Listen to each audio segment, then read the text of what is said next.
오늘 이 시간은 하늘바람이 너희 사이에서 춤추게 하라. 좀 시적인 표현으로 제목을 한번 정해보았습니다. 요즘 우리 주변에 자연 휴양림들이 잘 가꾸어져서 일상생활에 지쳐있는 우리 몸과 마음을 또 휴식하고 쉼 얻는 힐링이라고 합니까? 그런 시간들을 가지는 경우들이 좀 많아지고 있는 것 같습니다. 아무 곳이나 자연 휴양림을 만들지는 않은 것 같습니다. 참 숲이 또 나무가 또 주변이 잘 정리되어지고 그곳에서 맑은 공기 또 자연 속에서 심신을 또 새롭게 휴식하고 쉼 얻는 그런 기회들이 우리에게 자주 있는 것 같습니다. 그런 것을 보면 참 숲이 참 아름답구나. 참 이곳에 있는 나무들이 건강하구나. 이 숲 냄새 좀 봐. 이런 소리가 절로 나올 정도입니다. 근데 여러분, 이렇게 숲이 건강하고 나무가 아름답게 자라고 숲속에 아름다운 향기로 가득 찰 수 있는 그 이유가 뭘까요? 물론 관리하는 분이 잘 관리도 하시겠지요. 하지만 진짜 중요한 것은 나무들 사이에 간격이 있기 때문이다는 것입니다. 거름을 많이 준다고 숲이 아름다워지는 게 아니고 나무들 사이에 적절한 간격을 두어야 된다는 것입니다.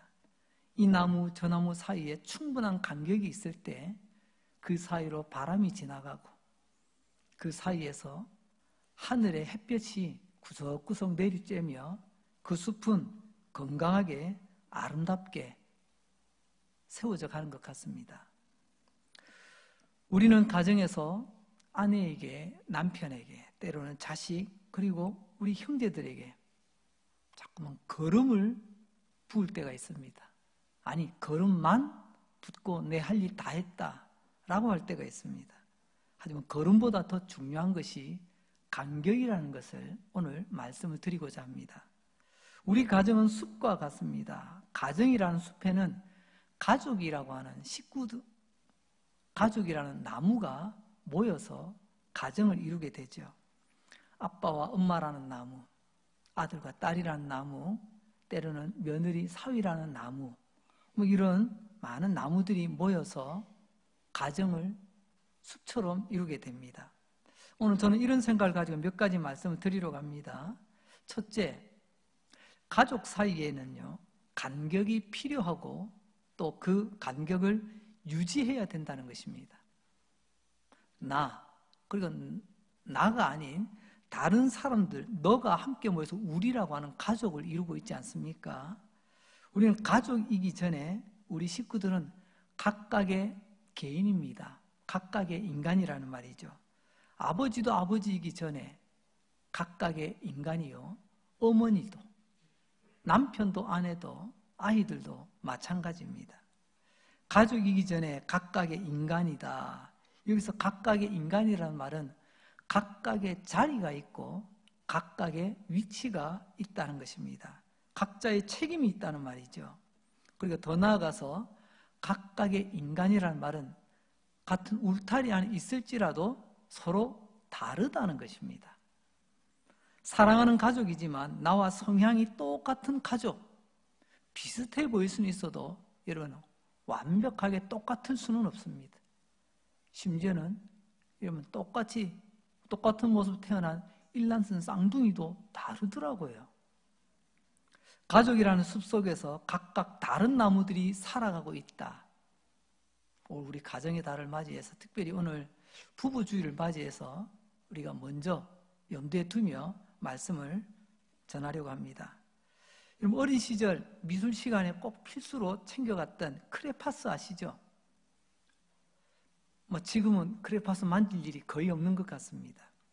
지금 기억을 더듬어 보니까요, 12색 크레파스, 그리고 또요 24색 크레파스, 그리고 부잣집 아이는요 48개짜리 크레파스. 이런 가방만 해요. 커요.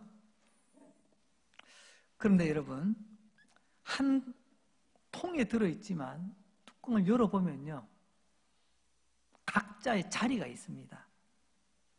크리스마스 12개, 24개, 48개를 그냥 막 우겨 넣듯이 넣은 게 아니고요. 그 크리스마스가 놓여지는 자리를 만들어 놨어요. 그래서 가능하면 옆에 있는 크리스마스와 닿지 않도록, 색이 묻어나지 않도록. 왜냐하면 서로가 여러분 섞여버리면 흰색에 검은색, 뭐 빨간색, 노란색에 뭐 파란색, 뭐 다양한 색깔이 섞여지면 그림이 깔끔하게 안 나옵니다. 지저분해지게 되죠.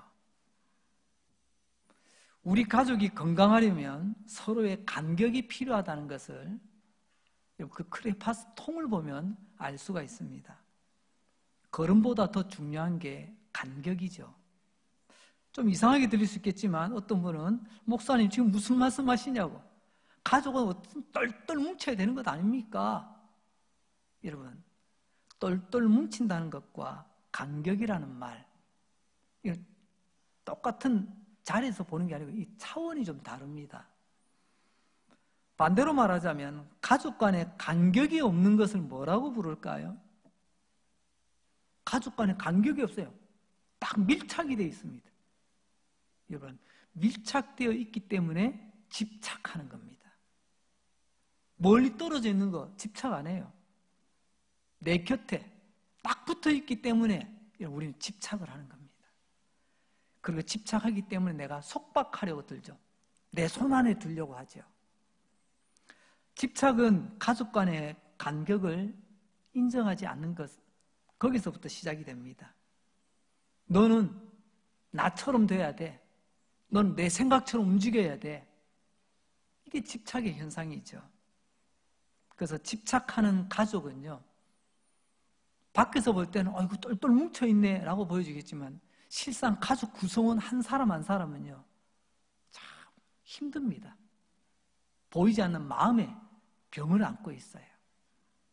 어떤 의미에서 가족이라는 숲에 서로의 간격이 없다면 바람도 통하지 않고 햇볕도 내리쬐지를 못합니다. 창세기 2장 24절 말씀입니다.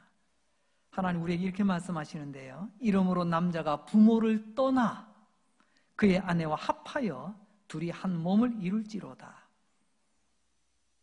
제가 결혼 제식을 주례할 때 꼭 전하는 말씀입니다. 신랑 신부만이 아니라 그 자리에 함께한 양가 부모님, 또 그 자리에 함께 축하로 온 하객들에게 꼭 들어야 될 말씀으로 이 말씀을 전합니다. 아이들이 어렸을 적에는 부모님 밑에 있습니다. 그런데 결혼하면 하나님께서 뭐라고 말씀하시죠? 결혼은 부모를 떠나는 겁니다. 안 그렇습니까? 이 말을 오늘 주제로 바꾸자면요, 결혼은 부모님과 간격을 두는 것이라는 겁니다. 부모를 떠나라는 말, 이런 부모를 무시하라는 말이 아닙니다. 엄마와 자녀, 부모와 자녀의 간격보다 이제는 결혼하는 부부는 부모님과 또 다른 간격을 유지해야 된다는 거예요.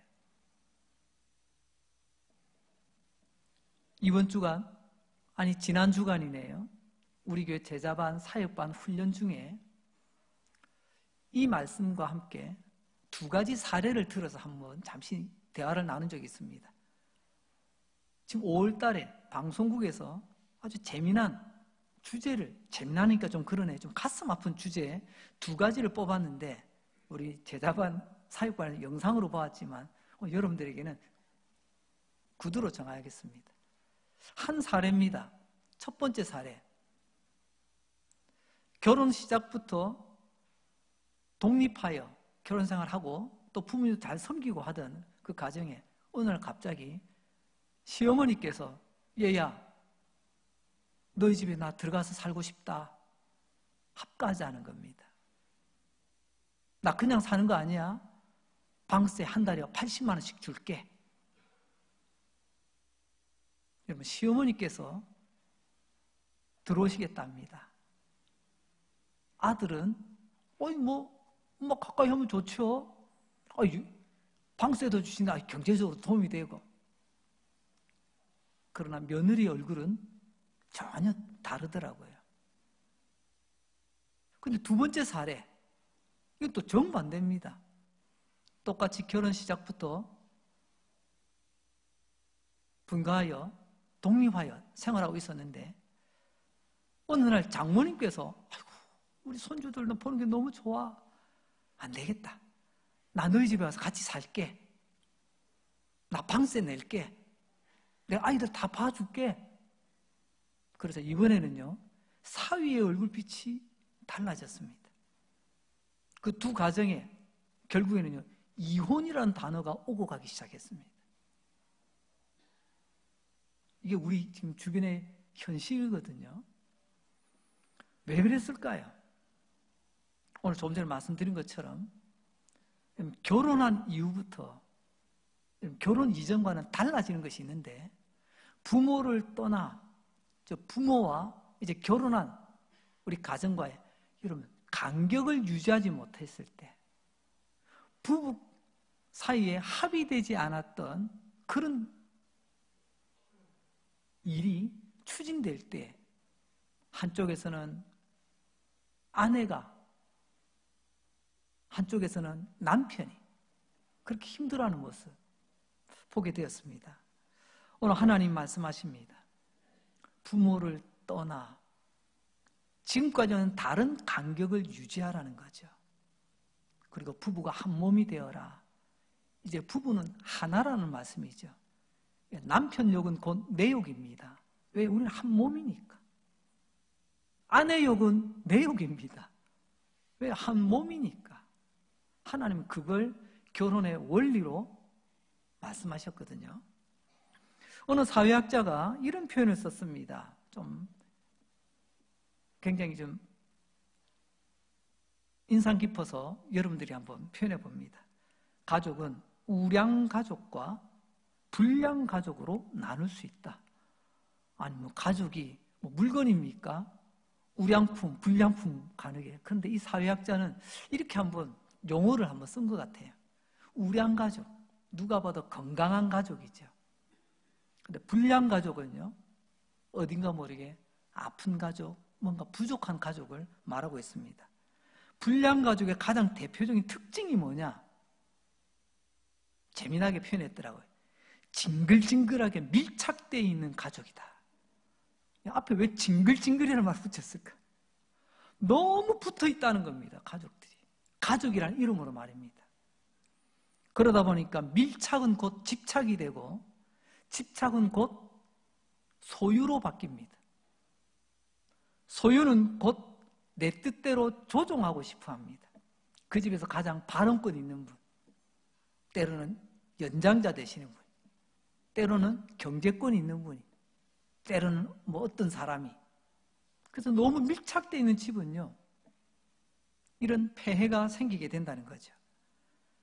너무 징글징글하게 밀착되어 간격이 없기 때문에 이 사회학자는 이런 가족은 불량 가족이다. 건강한 가족이 될 수 없다. 앞서 말씀드렸던 숲으로 치자면요, 건강한 숲이 될 수가 없다는 겁니다. 당장은 좋아 보이지만 바람도 안 통해, 햇볕도 안 들어오니 나중에 서서히 말라 죽어가는 거죠. 고슴도치의 딜레마라는 말이 있습니다. 고슴도치 아시죠? 몸에 가시가 막 돋아나 있는 그런 동물입니다. 고슴도치도 가정을 이루지 않습니까? 우리로 치자면. 그런데 말입니다. 사랑하기 때문에 가까이 가는데, 나는 사랑해서 다가갔는데 상대방은 찔려 아프답니다. 이거 어떻게 하면 좋죠? 그래서 고슴도치가 고슴도치 세계에서 가장 현자라고 부르는 어르신을 찾아갔습니다. 어르신, 나는 저 사람을 사랑하는데, 나는 우리 가족을 사랑하는데 내가 자꾸 가까이 가면 찔려서 아프답니다. 어떻게 하면 좋은가요? 고슴도치 현자가 이렇게 이야기합니다. 적당한 거리를 유지하거라. 고슴도치가 생각해 봤어요. 도대체 적당한 거리가 어느 정도지? 한 몇 미터 떨어지면 되나요? 아니면 몇 센치 정도까지는 가능하나요? 이렇게 구체적으로 물어봤습니다. 그래서 고슴도치 현자께서 이렇게 말씀하십니다. 서로 찔리지 않으면서 또한 서로의 온기를 느낄 수 있는 정도의 거리를 유지하라. 찔리지 않게, 그럼 다치지 않는 거죠. 온기를 느끼게. 그래 우리가 남이 안 되는 것 아니겠습니까? 우리도 이런 거리 조정이 필요합니다. 간격을 무시하고, 그래서 밀착이 집착이 되고, 집착이 소유가 되고, 소유가 이제 내 뜻대로 움직이는 조정의 단계까지 이르게 되어지면, 여러분 이제 불량 가족이 아니라 서로가 서로에게 상처 주고 상처받는 그런 이제 아픈 가정이 되는 것입니다. 우리에게도 서로에게 찔리지 않고 하지만 서로의 따뜻한 온기를 느낄 수 있는 적정 거리. 이것을 우리 옛 어르신들께서 이렇게 표현하셨습니다. 사람들과의 관계는 불과 근, 불과 원. 너무 가깝게도 말고 너무 멀리도 말고. 이 말은 우리 가족들에게도 오늘 적용된다고 보여집니다. 가족이란 이름, 가족 앞에서 우리가 완전 무장해제가 되죠. 맞습니다. 하지만 그 가족들 관계 속에서도요, 너무 밀착되어 있으면 이것이 나중에 오히려 문제가 되더라는 것입니다. 두 번째 주제는 우리 가족 사이에 이해가 필요하다는 것입니다. 가족 사이에 먼저는 간격이 필요하다고 했죠. 그런데 이 간격이 너무 넓고 너무 멀어버리게 되면 또 다른 문제가 발생합니다.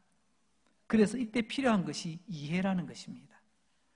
가족과의 간격만큼이나 가족 간의 이해가 중요합니다. 비유를 들자면 이 이해는 전봇대와 같다라고 말할 수 있습니다. 요즘은 많은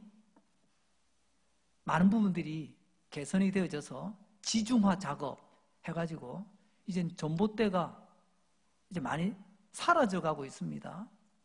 이제 모든 전선들을 땅속으로 이제 묻는 그런 이제 과정 속에 있는 것 같아요. 아직도 우리가 전봇대가 있는 데도 있고요. 아예 전봇대 찾기가 어려운 데도 있더라고요. 근데 보세요. 여러분, 전깃줄이 쭉 있는데 이게 중력을 받아가지고 이 전깃줄이 길면 길수록 가운데가 축 처집니다. 처지면 이게 밑에 뭐 돌에 걸리든지 뭐 어디 부딪히면 피복이 벗겨지면 전기가 막 흘러나오고, 그래서 어쩔 때는 비 오는 날 그 옆에 잘못 가서 감전되기도 하고, 불꽃이 튀어서 불이 나기도 하고, 심지어는 이게 전기가 여기서 막 합선돼가고 잘못돼서 막 변압기가 막 뻥 하고 터지기도 하고, 이런 일들이 잦습니다. 그래서 이 전깃줄 쭉 밑으로 처지지 않기 위해서 중간에, 그래서 전봇대를 세우는 겁니다. 너무 처지지 않게 하기 위해서. 이해는 전봇대와 같다. 왜냐? 서로의 간격을 유지하라고 했더니 너무 멀어져가지고 이제 이게 툭 처집니다. 처져서 감전사고 나고 나중에는 정전이 돼가지고 삶이 온통 캄캄하게 불행의 어둠 속에 갇히게 되는 그런 가족 관계들도 있다는 거죠. 그래서 이 멀어진 이 간격을 중간에 지탱해 주시는 게 뭐냐? 그게 전봇대, 그게 이해라는 것입니다. 이 이해는요, 저 사람 말이야, 몇 년도에 태어나서 요즘 무슨 일 하고 있지? 저 사람 성격이 어떻고, 이렇게 막 분석하고 판단하는 그런 이해력을 말하는 게 아닙니다. 그 사람에 대한 이해하는 마음, 이해심을 말하고 있는 것입니다. 이해심은 축 처져 있는 축 처져 있는 전깃줄을 가운데서 지탱해주는 그런 전봇대 역할을 하죠. 우리 가족과의 관계도 마찬가지입니다. 왜 어떤 가정은 불 꺼진 정전된 집처럼 왜 집안 분위기가 침울할까요? 언제 그 집에는 전기가 들어와서 다시 밝은 빛을 발하게 될까요? 오늘 요한복음 5장 6절 말씀을 다시 한번 보겠습니다. 예수께서 그 누운 것을 보시고 병이 벌써 오랜 줄 아시고 이르시되 네가 낫고자 하느냐. 오늘 이 말씀은 38년 동안 전혀 움직이지 못하던 한 병자가 베데스다라고 하는 연못 곁에 있었습니다. 근데 자기 스스로는 어떻게 이 문제를 해결할 수가 없는 그런 가운데 있을 때 예수님께서 그 누운 것을 보시고 고쳐주시죠. 몸이 회복되고 또한 그의 인생이 회복되어졌습니다. 그리고 일어났죠. 오늘 예배드리는 저와 여러분, 우리 가정에도 우리 가족이라는 각각의 나무의 몸도 이렇게 회복되고 또한 일어나는 그런 은혜가 있기를 주님의 이름으로 축복합니다. 예수님께서 그 사람의 병이 벌써 오래된 줄 아시고, 이 부분이 중요해요.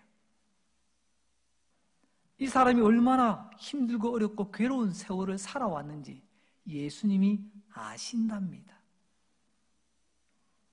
그래서 예수님께서는 그를 고쳐주셨다라고 말씀하십니다.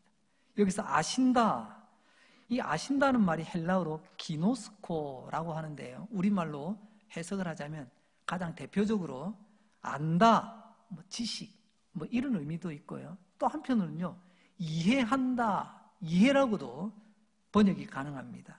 그래서 오늘 이 말씀을 이렇게 한번 바꿔볼 수 있겠죠.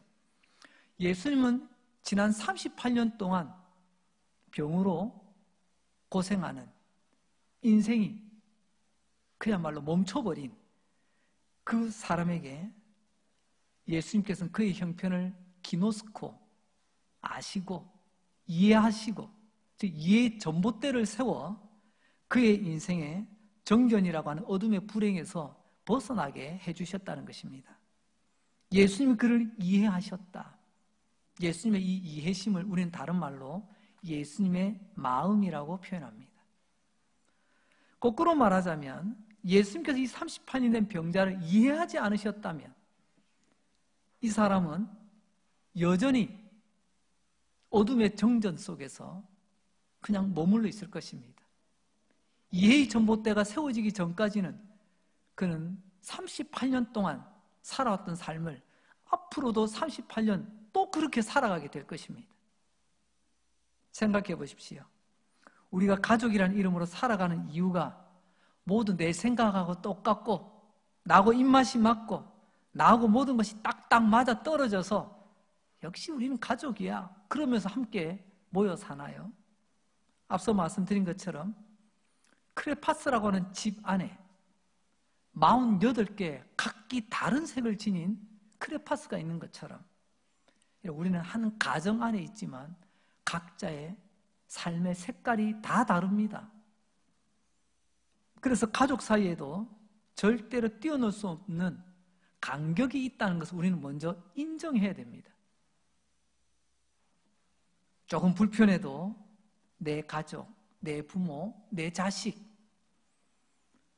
서로가 뛰어넘을 수 없는 각자의 간격이 있다는 것을 우리가 인정하게 될 때 그 간격을 지켜나가는 거죠.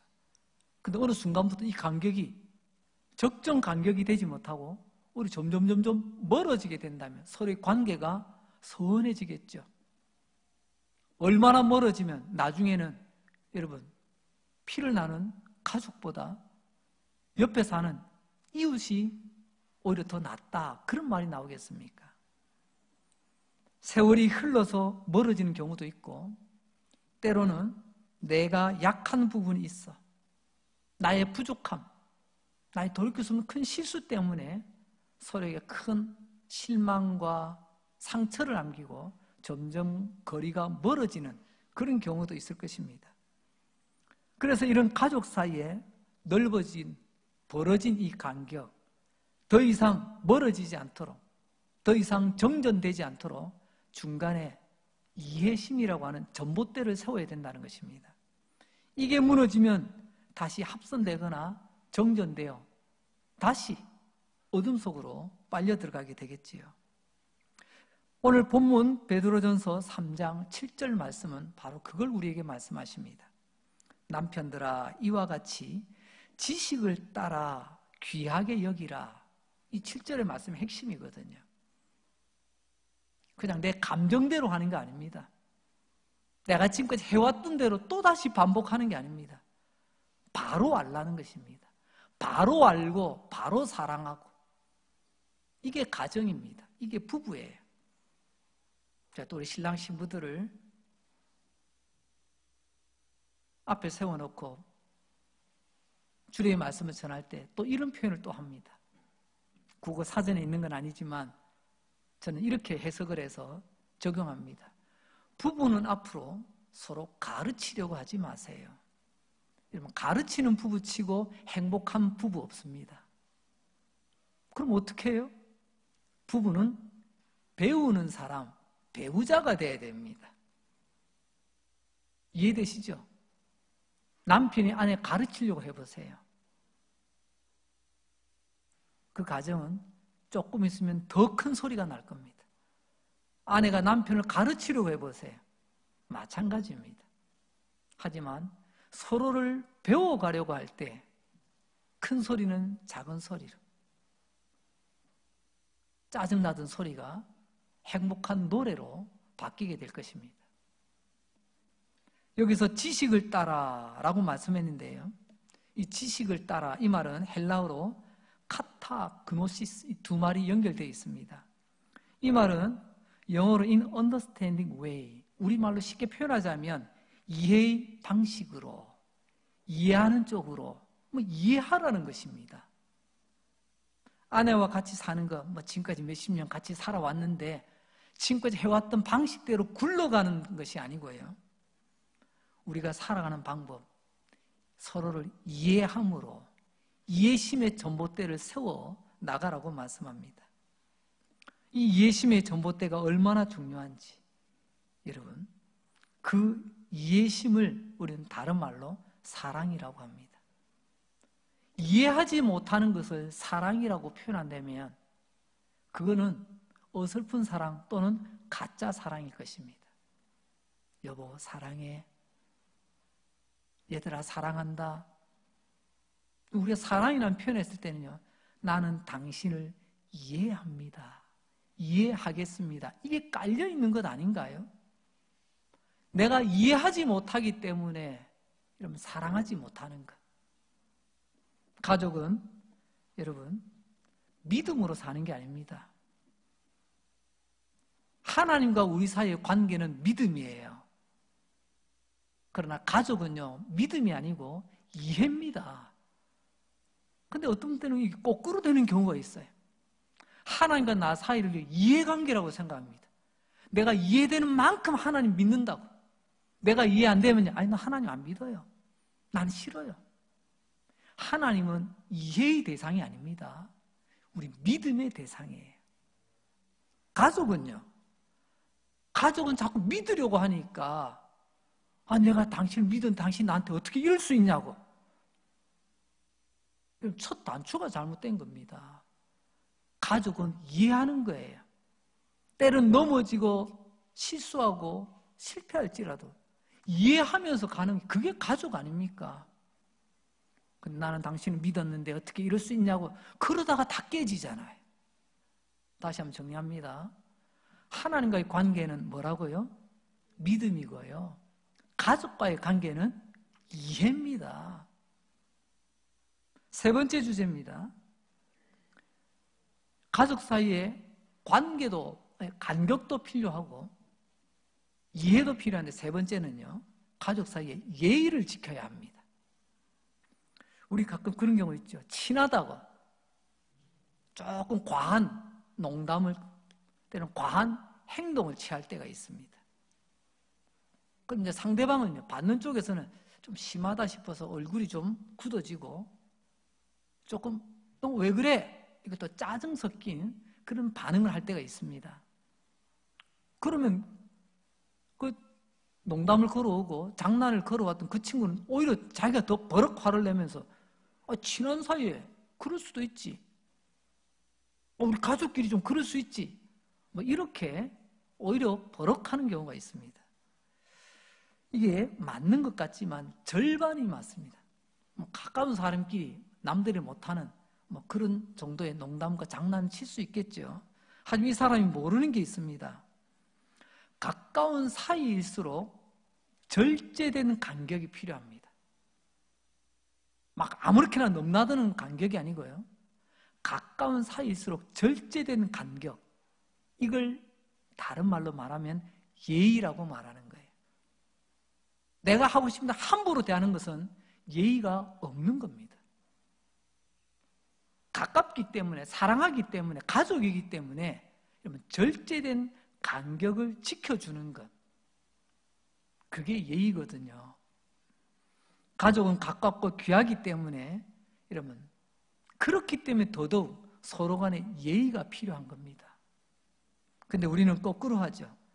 가깝다고, 친하다고 함부로 내뱉습니다. 저부터 부끄럽네요. 아내에게 함부로 말하고, 남편에게 함부로 대하고, 자식들을 그냥 양육하는 게 아니고 막 사육하듯이. 여러분, 가깝다고 함부로 말하고, 가깝다고 함부로 행동하면 안 되는 것입니다. 절제된 간격이 필요하죠. 그것을 예의라고 하고, 다른 말로 그것을 사랑이라고 말합니다.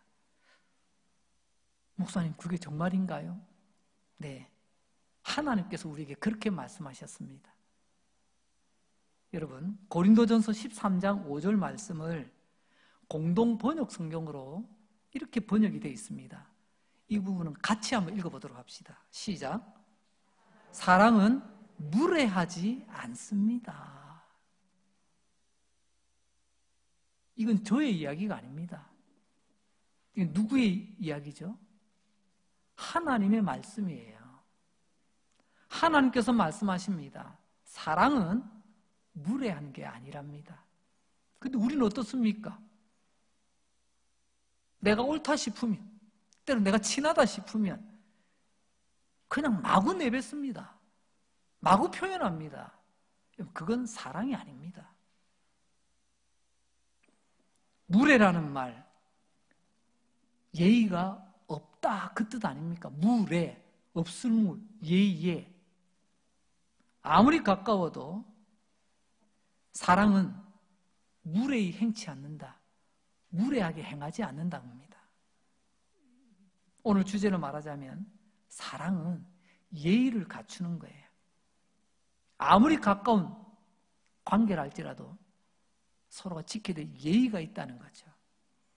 그것을 우리는 절제된 간격이라고 말합니다. 제가 말씀을 준비하면서 문득 제 자신을 한번 돌아보는 가운데 제가 신학대학원에 입학을 해서 교육전도사라는 이름으로 이제 목회의 길을 시작했는데요. 벌써 올해가 30년이 됐더라고요. 아니 벌써 제 자신이 깜짝 놀랐습니다. 그 가운데 몇몇 교회를 섬기면서 참 많은 가정들을 이렇게 보게 되었습니다. 특별히 저는 믿음의 가정들을 많이 보았겠지요. 그런데 그 가운데서 어떤 가정은요, 이 절제되는 간격이 지켜지지 않아서 가족들이 좀 신음하며 고통받는 가정들이 꽤나 많이 있던 것을 보았습니다. 가족이라고 사랑한다면서 친하다고 함부로 말하고 함부로 행동하는, 그러면 온전한 사랑을 지킬 수가 없게 되겠죠. 오늘 하나님은 성경 말씀을 통해서 우리에게 분명히 말씀하고 계십니다. 진짜 사랑은 절대된 간격을 지킨다. 무례하게 행하지 않는다. 반대로 말하자면요, 무례함은 사랑이 아니라는 겁니다. 사진을 한번 보려고 합니다. 이게 뭘까요? 여러 도구들이 나오죠. 작은 놈, 큰 놈, 두꺼운 놈, 이상한 게 많이 있습니다. 이게 뭐냐면요, 참치 아시죠? 고등어가 요만하다면 참치는 이따만합니다. 그 참치를 잡아서 먹기 위해서 해체할 때 쓰는 도구들이에요. 어떤 거는요, 진짜 이따만하게 큰 것도 있고요. 어떤 건 완전 도끼같이 생긴 칼도 있고요. 심지어는요, 톱을 쓰기도 합니다. 그래서 이렇게 그 큰 200kg짜리 참치도요, 이 도구들로 한번 싹싹싹싹 하면요, 나중에는 우리 입에 쏙 들어올 수 있는 참치 한 점씩 다 해체가 됩니다. 참치를 해체할 때 집에서 쓰는 부엌칼로 해체하지 않고 고등어 잡는 칼로 해체하지 않듯이 마귀가 우리 가정을 해체할 때도 있습니다. 마귀가 우리 가정을 해체하는 것을 부부 해체 또는 가족 해체라고 말합니다.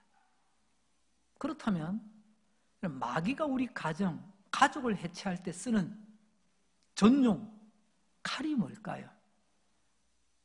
그게 바로 무례함입니다. 무례함의 칼은 이제 더 이상 서로의 관계를 유지하지 않고 해체시켰다는 바로 그 반증입니다. 말이 무례하고 태도가 무례하다. 봉합되기 어렵습니다. 말씀을 정리하려고 합니다. 이런 말이 있죠. 멀리서 보니 희극이고 가까이서 보니 비극이더라. 우리 인생을 이렇게 비유하기도 합니다. 인생이란 조금 떨어져서 보면 희극 참 재미난데 막상 가까이 가서 잘 들여다보면 비극이다. 좀 의미 있는 표현인 것 같습니다. 우리 가족도 마찬가지죠. 남편과 아내도 마찬가지죠. 너무 가까이서 보면요, 예쁜 게 아니고 더 가까이 가서 보면요, 이제 땅구멍까지 보입니다. 땅구멍이 굴처럼 보입니다. 여러분, 너무 가깝기 때문에 서로의 약한 부분, 부족한 부분, 못난 부분이 보이기 시작하면 점점 실망이 되기 시작합니다. 오늘 우리에게도 여러분, 우리 간격을, 적절한 사랑의 간격을 지키지 못하여 때로는 너무 가까이서 약점만 보고 때로는 너무 멀어져서 아예 얼굴 형체도 보지 못하는, 그래서 기억 속에서 사라져가는 이런 일들이 생기지 않습니까? 앞서 말씀드렸죠. 가족은 아름다운 숲과 같다. 건강한 숲과 같다. 왜? 각각의 식구가 건강한 나무들로 적절한 간격을 유지하면 우리는 서로가 건강한 숲, 건강한 가정을 이룰 수 있다는 말이죠. 그러기 위해서 오늘 세 가지를 먼저 말씀드렸습니다. 가족이라도 적절한 간격이 필요하다. 가족이기 때문에 이해심의 전봇대가 필요하다. 가족이기 때문에 서로 예의를 지켜야 한다. 레바논계 미국 사람으로 미국에서 활동하던 작가요, 시인이요, 예술가였던 칼릴 지브란이라는 사람이 있습니다. 한 번쯤 아마 이름 들어보셨는지 모르겠습니다. 칼릴 지브란. 그가 남긴 글 가운데 오늘 주제에 맞는 부분이 있어 제가 한번 인용을 해보았습니다. 이 내용이 좀 긴데 딱 필요한 부분만 인용했습니다. 오늘 이 부분 같이 한번 읽으면서 마무리하겠습니다. 같이 한번 읽어볼까요? 시작. 함께 이때 거리를 두라. 그래서 하늘 바람이 너희 사이에서 춤추게 하라. 서로 사랑하되 사랑으로 구속하지는 마라. 그때 너희의 사랑도 출렁이는 바다처럼 깊고 넓어질 것이다. 오늘 설교 제목을 여기서 따왔습니다. 서로의 간격 사이가 있으면 바람이 통하는데 서로의 간격이 없으면 바람이 막힙니다. 그래서 함께 있을 때 서로의 거리를 두고, 그래서 하늘 바람이 너희 사이에서 춤추게 하라. 아무리 사랑하는 아내, 남편, 부모와 자식이라 할지라도 너희 사이에 간격을 두게 되면 너희 사이에 하늘 바람이 들어와 춤추게 될 것이다. 참 의미가 있는 표현이라고 생각이 되어집니다. 그때 너와 나 사이, 남편과 아내 사이, 우리 가족들 사이에 그 사랑이 바다처럼 깊어져 출렁이게 될 것이다. 사랑하는 성도 여러분, 우리 이렇게 아름다운 가정 이루어갈 수 있기를 주님의 이름으로 축복합니다. 기도하겠습니다. 하나님 아버지 감사합니다.